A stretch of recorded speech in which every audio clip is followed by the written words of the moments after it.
दोस्तों, किसी के भी मन की बातें जानने के लिए 3 तरीके होते हैं, लेकिन इन तीनों तरीकों को समझना अति आवश्यक है। यदि आप इन तीनों तरीकों को समझ लेते हैं तो आप किसी के भी मन की बातें बड़ी ही आसानी से जान सकते हैं, समझ सकते हैं। बहुत समय पहले की बात है, एक छोटा सा गांव था। उस गांव में 2 भाई रहा करते थे। बड़ा भाई अंधा था, जिस कारण वो हमेशा घर पर ही बैठा रहता था, और छोटा भाई खेती किया करता था। लेकिन खेतों में अधिक जानवर आने से पूरी फसलें नष्ट हो जाती थी, जिस कारण छोटा भाई बहुत परेशान हो चुका था। तभी उसे एक तरकीब सूझी। एक दिन उसने सोचा, खेतों में से इन जानवर को भगाने के लिए क्यों ना मैं अपने बड़े भाई की मदद लूं। वैसे भी बड़े भैया अंधे हैं, अगर वह खेत में बैठे रहेंगे और जानवरों की आहट आने पर वो उन्हें जोर से चिल्लाकर भगा सकते हैं, जिससे हमारी फसलें बच सकती हैं। इसलिए उन्हें मैं खेत में बिठा देता हूँ। ये सब सोच विचार करने के बाद उसने अपने खेत में ही एक छोटी सी झोपड़ी तैयार की और अपने अंधे भाई को उस खेत में बिठा दिया और उनसे कहा, भैया, यदि कोई जानवर की आहट आपको सुनाई दे तो आप जोर जोर से चिल्लाना। ये सुनकर वो जानवर यहाँ से भाग जाएंगे और हमारी फसलें नष्ट होने से बच जाएगी। बड़ा भाई अपने छोटे भाई की बात मान लेता है और वो उस दिन से खेत में ही रहना शुरू कर देता है। जब भी किसी जानवर की आहट उसे सुनाई देती तो वो तुरंत जोर जोर से चिल्लाना शुरू कर देता, जिससे वो जानवर उसके खेतों से भाग जाते। ऐसा करते करते कई दिन बीत चुके थे। तभी एक दिन उसके खेत में एक हिरण भागता हुआ आता है और वह खेत के बांध को तोड़कर वहां से भाग गया। लेकिन उसी हिरण का पीछा करते हुए एक राजा भी उस खेत में आ पहुंचा। तभी राजा की नजर उस अंधे भाई पर पड़ती है। राजा उस व्यक्ति से कहता है, देखो, मैं यहाँ पर एक जानवर का पीछा करते हुए आया हूँ। क्या तुमने उस जानवर को यहाँ पर देखा है? इस पर वो व्यक्ति कहता है, हे राजन, मैं तो अंधा हूँ, मैं भला किसी जानवर को कैसे देख सकता हूँ। लेकिन मैं आपको इतना जरूर बता सकता हूँ कि जो जानवर मेरे खेतों से होकर भागा है वो आपके लायक नहीं है। आप उसके पीछे अपना समय यूं ही व्यस्त कर रहे हैं। राजा उस अंधे व्यक्ति की बात सुनकर बड़ा अचरज में पड़ गया। वो ये सोचने लगा कि आखिर ये तो अंधा है, फिर इसे कैसे पता कि जिस हिरन को मैं तलाश रहा हूँ वह हिरन मेरे लायक है ही नहीं। ये अंधा व्यक्ति मुझे कैसे बता सकता है? तभी राजा उस अंधे व्यक्ति से कहता है, कहीं तुम मुझसे झूठ तो नहीं कह रहे? एक तरफ तुम ये कहते हो कि तुम अंधे हो और दूसरी तरफ तुम ये भी कह रहे हो कि जो जानवर यहाँ से भागा है वो मेरे लायक नहीं है। इस पर वो अंधा व्यक्ति कहता है, हे राजन, जिसे आप एक हिरण समझ रहे हैं, असल में वो एक हिरण नहीं है बल्कि एक हिरणी है, और वो भी गर्भवती है। और जहां तक मुझे ज्ञान है, मैंने कभी किसी राजा को किसी गर्भवती हिरणी का शिकार करते हुए नहीं सुना है। और इसी कारण मैं आपसे ये कह रहा हूँ कि वो हिरणी आपके लायक नहीं है। आप उसके पीछे अपना समय व्यर्थ ना करें। यह सुनकर राजा और भी अचरज में पड़ गया। वो ये सोचने लगा कि आखिर ये अंधा आदमी ये कैसे जान सकता है कि वो हिरणी है और गर्भवती है। राजा कुछ देर सोच विचार करने के बाद अपने सेनापति से कहता है, सेनापति जी, मुझे वो जानवर जिंदा चाहिए, क्योंकि मुझे यह पता करना है क्या वह हिरणी है और क्या वह गर्भवती है। क्योंकि यह अंधा आदमी बहुत विश्वास के साथ कह रहा है और मुझे इस बात की पुष्टि करनी है। यदि वह हिरणी हुई और गर्भवती हुई तो वह हमारे शिकार के लायक नहीं है, क्योंकि हम तो एक हिरण का पीछा कर रहे थे। इसलिए जाओ और पता करो कि क्या वो हिरणी है। सेनापति राजा से आज्ञा लेकर आगे की ओर बढ़ चलता है और कुछ देर बाद जब वह वापस लौट कर आता है तो वह राजा को कहता है, हे राजन, इस अंधे आदमी ने जो भी बातें कही हैं वो बिल्कुल सही हैं। वो एक हिरणी ही है और वह गर्भवती भी है। यह सुनकर राजा आश्चर्यचकित रह गया। उसे समझ नहीं आ रहा था कि आखिर अंधा आदमी कैसे पता कर सकता है कि वह जानवर एक हिरणी है, और तो और वह गर्भवती है।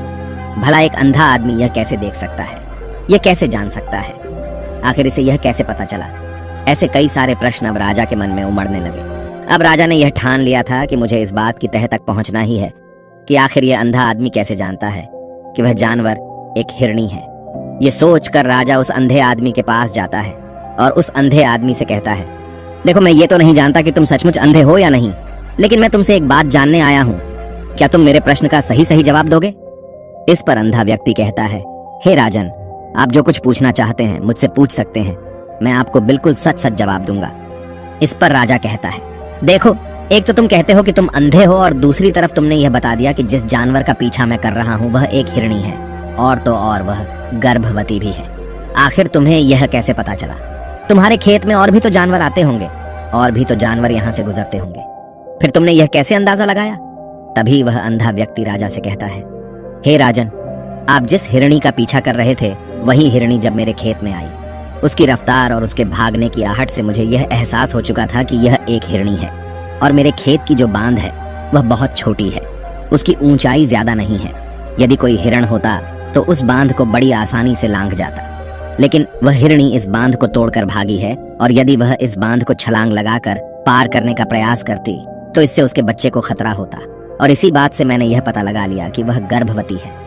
इस कारण वह ज्यादा ऊंची छलांग न लगाकर मेरे खेत की बांध को तोड़ते हुए भाग गई। इस पर राजा के मन में एक और प्रश्न उठा। राजा ने कहा, किंतु तुम्हें कैसे पता चला कि वो एक हिरणी ही है, और भी तो कोई जानवर यहाँ पर आ सकते हैं। इस पर वो अंधा व्यक्ति कहता है, हे राजन, मैं पूरा दिन सुबह शाम यहीं पर बैठा रहता हूँ और मेरी सुनने की शक्ति बहुत तेज है। मैं ये बाफ जाता हूँ कि कौन सा जानवर मेरे खेत में आया है, और उसी के आधार पर मैं जोर जोर से चिल्लाता हूँ ताकि वो मेरे खेत से भाग जाए और मेरे खेत की फसलों को नष्ट ना कर पाए। राजा उस अंधे आदमी का यह जवाब सुनकर पूरी तरह से संतुष्ट हो चुका था। वो मन ही मन ये सोच रहा था कि आदमी भले ही अंधा हो, लेकिन ये तो बड़ा ज्ञानी मालूम पड़ता है। इस आदमी से कुछ ना कुछ तो काम निकलवाना ही चाहिए। ये विचार लिए हुए राजा वहां से वापस अपने महल की ओर लौट जाता है। राजमहल पहुंचते ही राजा उस अंधे व्यक्ति से कहता है, आप तो बड़े ज्ञानी व्यक्ति हैं, आपको किसी भी बात का पता बड़ी आसानी से चल जाता है। आज मैंने आपको यहाँ पर इसलिए बुलाया है क्योंकि मैं आपसे ये जानना चाहता हूँ कि मेरी पत्नी पतिव्रता है या नहीं। इस पर वो अंधा व्यक्ति कहता है, हे राजन, ये कैसा प्रश्न हुआ। इस पर राजा कहता है, मैंने आपसे बिल्कुल उचित प्रश्न किया है, मुझे इस प्रश्न का उत्तर दीजिए। इस पर वो अंधा व्यक्ति कहता है, हे राजन, ये सारी बातें जाने दीजिए। आपकी शादी को इतने साल बीत चुके हैं और अब आप ये बात क्यों जानना चाहते हैं? आपके मन में ऐसे प्रश्न क्यों उठ रहे हैं? इस पर राजा जिद करते हुए कहता है, देखिए, आपको मुझे इस प्रश्न का उत्तर तो देना ही होगा। यदि आप मुझे इस प्रश्न का उत्तर नहीं देंगे तो मैं आपको मृत्युदंड दे दूंगा। राजा के मुख से यह बात सुनकर वो अंधा व्यक्ति कहता है, हे राजन, यदि आप इस प्रश्न का उत्तर चाहते हैं तो उसके लिए आपको मेरा एक काम करना होगा। राजा कहता है, बोलो, मुझे क्या काम करना होगा? इस पर व्यक्ति कहता है, इसके लिए आपकी पत्नी को मेरे साथ कमरे में अकेले छोड़ना होगा। उस अंधे व्यक्ति की यह बात सुनकर राजा पहले तो क्रोधित हो जाता है, लेकिन फिर कुछ सोच विचार करने के बाद वह उस व्यक्ति की बात मान लेता है और अपने सेनापति को आदेश देता है, सेनापति जी, इस व्यक्ति को और मेरी पत्नी को एक कमरे में कुछ देर के लिए अकेला छोड़ दे। सेनापति बिल्कुल वैसा ही करता है। अब राजा की पत्नी और अंधा आदमी एक कमरे में बंद हो चुके होते हैं। तभी वो अंधा आदमी राजा की पत्नी से कहता है, मुझे आपको छूना है। इस बात पर रानी अत्यधिक क्रोधित हो जाती है और उस अंधे आदमी को वो पकड़ पकड़ कर पीटने लगती है, कभी हाथों से तो कभी लातों से तो कभी पटक पटक कर। इस तरह से उन्होंने उस अंधे आदमी की खूब पिटाई की। उसके बाद किसी तरह से वह अंधा आदमी अपनी जान बचाकर वहां से भाग निकलता है और वह राजा के पास पहुंचता है और वह राजा से कहता है, हे राजन, आपकी पत्नी पतिव्रता नहीं है। ये बात सुनकर राजा अत्यधिक क्रोधित हो उठता है और राजा अपनी तलवार निकालकर सीधा अपनी पत्नी की ओर जाता है और क्रोधित होकर वह अपनी रानी से कहता है, रानी जी, आज मैं जो भी सवाल आपसे करने वाला हूँ उसका मुझे सच सच जवाब दीजिएगा, और यदि आपने एक शब्द भी झूठ कहा तो मैं आपका अभी के अभी सर धड़ से अलग कर दूंगा। तभी आगे वह राजा कहता है, मुझे बताइए, क्या आप पतिव्रता हैं या नहीं? इस पर रानी कहती है, हे राजन, आप भले ही मुझे जान से मरवा दीजिए, लेकिन मैं पतिव्रता नहीं हूँ। राजा यह बात सुनकर बहुत खुश हुआ, क्योंकि उस अंधे आदमी ने जो भी कहा था वह बिल्कुल सच था। यह बात सुनकर तुरंत ही राजा उस आदमी के पास पहुंचता है और आकर उस अंधे आदमी से कहता है, तुम्हें कैसे पता चला कि मेरी पत्नी पतिव्रता नहीं है? इस पर वह अंधा आदमी कहता है, हे राजन, बड़ी सीधी सी बात है। मैंने तो आपकी पत्नी से बस इतना ही कहा था कि मुझे आपको छूना है, और इस बात पर वह इतना क्रोधित हो उठी कि उन्होंने गुस्से में आकर मुझे लात घूंसों से पीटना शुरू कर दिया। और भला कोई औरत किसी और मर्द को कैसे छू सकती है? लेकिन उन्होंने न आव देखा न ताव, बस लात घूंसे मुझ पर बरसाने शुरू कर दिए। वह भी तो एक छूना ही हुआ, और एक पतिव्रता नारी कभी भी पराये मर्द को नहीं छूती। जब मैंने उसे छूने के लिए कहा था तो वह उस वक्त मुझे मना कर सकती थी, लेकिन उन्होंने तो मुझे पीटना शुरू कर दिया और देखते ही देखते उन्होंने मेरे पूरे शरीर को छू लिया। अब आप ही बताइए, ऐसी स्त्री भला पतिव्रता कैसे हो सकती है? इस पर राजा कहता है, तुम तो बड़े ज्ञानी मालूम पड़ते हो। अच्छा ठीक है, चलो तुम मेरे एक प्रश्न का और जवाब दो। यदि तुमने मुझे इस प्रश्न का सही सही जवाब दे दिया तो मैं तुम्हें यहाँ से जाने दूंगा। आगे राजा उस अंधे आदमी से कहता है कि तुम मुझे यह बताओ, क्या मैं सच में अपने पिताजी का ही बेटा हूँ या फिर किसी और का? इस पर वह अंधा भी कहता है, हे राजन, इस बात से आपका क्या लेना देना? आप किसी की भी औलाद हो, आखिर आप हैं तो इस राज्य के राजा, इसलिए इस प्रश्न को जाने दीजिए। लेकिन राजा कहता है, नहीं नहीं, मुझे इस प्रश्न का सही सही जवाब चाहिए, अन्यथा यह प्रश्न मुझे हमेशा परेशान करता रहेगा। इसलिए मैं इसका सही सही जवाब जानना चाहता हूँ। यदि तुम इसका सही सही जवाब दे देते हो तो तुम यहाँ से जा सकते हो, मैं तुम्हें नहीं रोकूंगा। इस पर वह अंधा आदमी कहता है, हे राजन, इसके लिए तो मुझे आपके माँ के पास भी जाने की कोई आवश्यकता नहीं है। मैं आपको अभी अभी यह बता सकता हूँ कि आप किसकी औलाद हैं, लेकिन उससे पहले मैं चाहता हूँ कि आप मुझसे एक वादा करें कि आप मुझ पर क्रोध नहीं करेंगे। राजन ने कहा, मैं तुमसे वादा करता हूँ, मैं तुम पर क्रोध नहीं करूंगा। इसके बाद वह अंधा आदमी राजा से कहता है, हे राजन, आप है तो अपने ही पिता के पुत्र, लेकिन आप पर एक कंजूस सेठ की छाया पड़ी हुई है। यह सुन राजा बहुत क्रोधित हो उठा और वह तुरंत तलवार निकालकर अपनी माँ के पास जा पहुंचा। वह वहां पर पहुंचने के बाद अपनी माँ से कहता है, माँ, मुझे सच सच बताइए, क्या मैं अपने ही पिता का पुत्र हूँ या नहीं? यदि आपने मुझे सही सही नहीं बताया तो वह यहीं पर अपने प्राण त्याग दूंगा। मुझे बताओ क्या सच है? इस पर उस राजा की माँ कहती है, बेटा, तू है तो अपने ही पिता का पुत्र, लेकिन तुम्हारे ऊपर एक कंजूस सेठ की छाया पड़ी हुई है। जब मैं एक बार नहाने के बाद अपना मुंह आईने में देख रही थी, तभी उस कांच के पीछे मुझे एक कंजूस सेठ नजर आता है और उसी की छाया तुम पर पड़ चुकी है। यह सुन राजा बहुत खुश हो जाता है और वह तुरंत दौड़ा दौड़ा वापस उस अंधे आदमी के पास पहुंचता है और उस अंधे आदमी से कहता है, तुम्हें यह कैसे पता चला कि मुझ पर एक कंजूस सेठ की छाया पड़ी हुई है? इस पर वह आदमी कहता है, हे राजन, आपने मुझसे कई सारे सवाल पूछे जिनका जवाब मैंने आपको सही सही दिया है। यदि कोई और राजा होता तो मुझे इसके बदले में ढेरों सारे इनाम मिल चुके होते, लेकिन अब तक आपने एक फूटी कौड़ी तक नहीं दी है। इस बात से ही मैंने अंदाजा लगा लिया था कि आप बहुत कंजूस हो। यह बात सुनकर राजा जोर जोर से हंसने लगा और कहता है कि आप जो भी मांगेंगे वह मैं आपको अवश्य दूंगा, लेकिन मुझे यह बताओ कि तुम्हें कैसे पता चल जाता है कि कौन सी बात सही है और कौन सी गलत? तुम किसी भी बात का इतना सटीक और सही जवाब कैसे दे पाते हो? इस पर वह अंधा आदमी कहता है, हे राजन, मैं तो वैसे ही अंधा हूँ। यदि मेरी आंखें होती तो मैं किसी की भी मन की बातें बड़ी सरलता से जान लेता। मन की एक भाषा होती है और यह भाषा मनुष्य के शरीर के व्यवहार के रूप में देखी जा सकती है।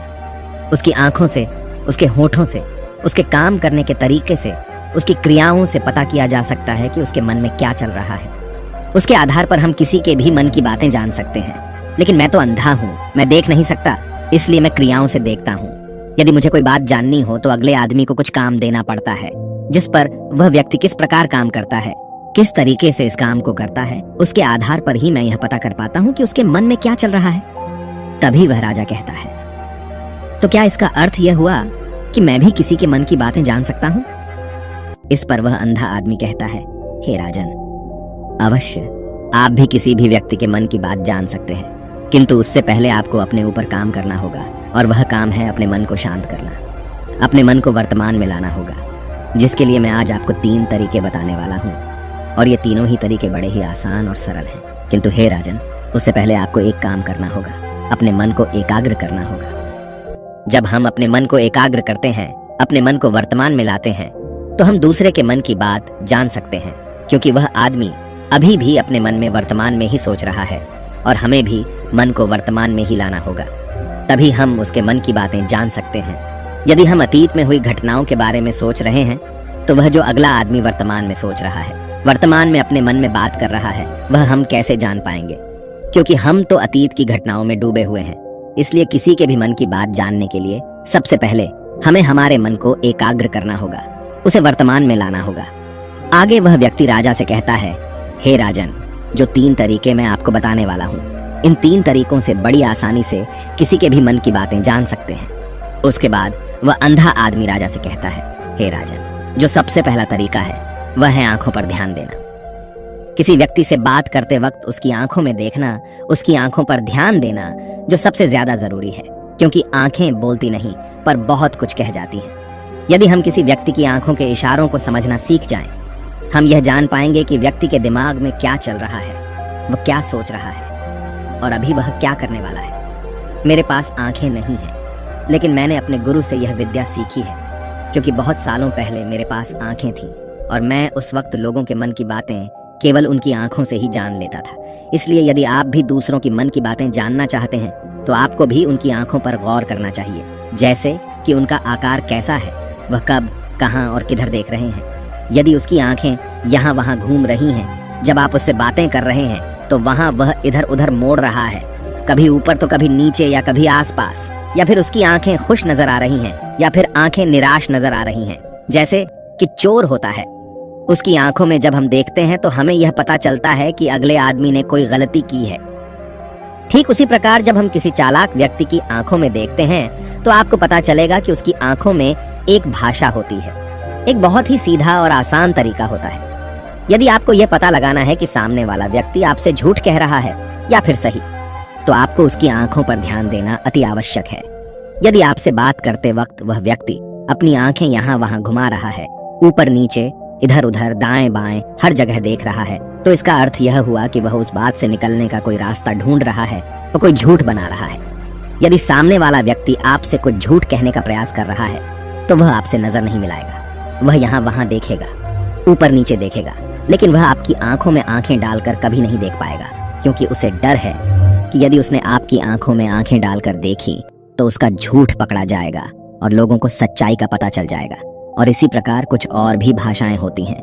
जब आप किसी की आंखों में आंखें डालकर यह देखना शुरू कर देंगे कि उसके हाव भाव क्या है, ठीक उसी प्रकार चेहरे के हाव भाव होते हैं, जिससे हम मन की बातें बड़ी आसानी से समझ सकते हैं और इन्हें भी समझना बहुत जरूरी है।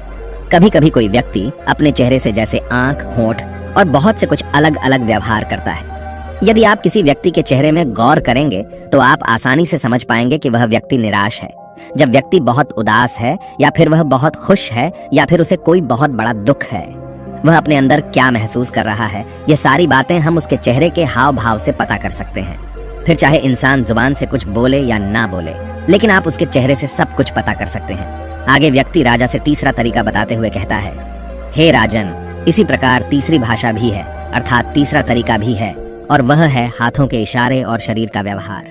मन की बात समझने के लिए हमें हाथ के इशारे और शरीर के व्यवहार को समझना बहुत आवश्यक है।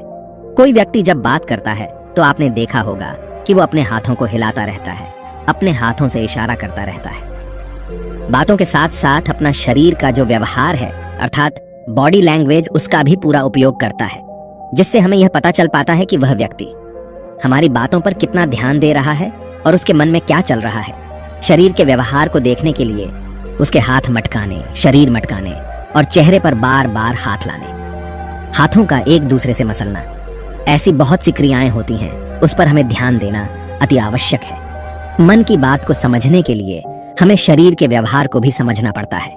यदि हम इन तीन तरीकों को सही तरीके से ध्यान देकर इन तीन तरीकों को अच्छे से समझ लेते हैं तो हम बहुत जल्दी किसी भी व्यक्ति के मन की बातें बड़ी सरलता और सहजता से जान सकते हैं। इसलिए यदि आपको किसी के मन की बातें जानी हैं तो आपको उसकी आंखों पर, उसके चेहरे पर, उसके शरीर के हाव भाव को और उसके हाथों को ध्यानपूर्वक देखना और समझना होगा, जिससे आप यह समझ पाएंगे कि आखिरकार उसके मन में क्या चल रहा है और वह क्या सोच रहा है।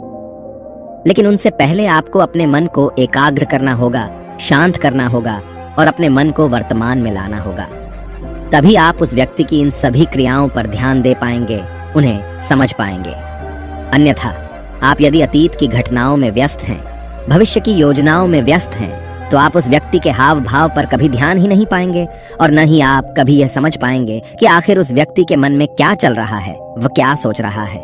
आपने देखा होगा कि ऐसे कई बड़े संत महात्मा हैं जो बड़ी ही शांति से आपको देखते हैं और आपको देखकर ही ये बता देते हैं कि आपके मन में क्या चल रहा है, आप उनसे क्या जानने आए हैं। और इसका सबसे बड़ा प्रमुख कारण यही है कि वह आपको पढ़ सकते हैं, आपको समझ सकते हैं, आपकी मन की बातें जान सकते हैं, क्योंकि उनका मन एकाग्र है, शांत है, और यही कारण है कि वह आपके मन की बातें बड़ी सरलता से समझ जाते हैं।